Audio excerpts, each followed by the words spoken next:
Сәке, ассалаумағалейкум тағы. Жалпы жағдайлар мынадай.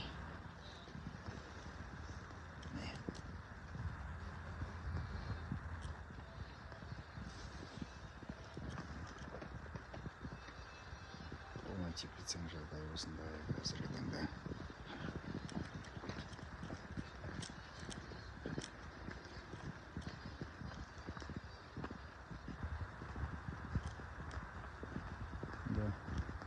Аллаға шүкір, жақсы гүлдеп тұр.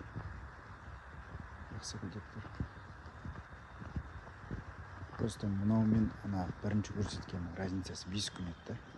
5 күн кеші келгені бар. Бірақ мыналар анаған қарағанда көп жеміс беретін сияқты. Өйткені мен сізге бір нәрсе айтайын. Мыналар қою. Еще семіз да мыналар. Сәке.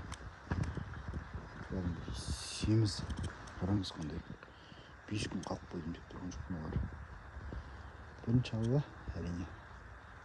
Содан кейін сізбен жұмыс жасап бастағалы көп өзгеріс бар бізде. Көп өзгеріс.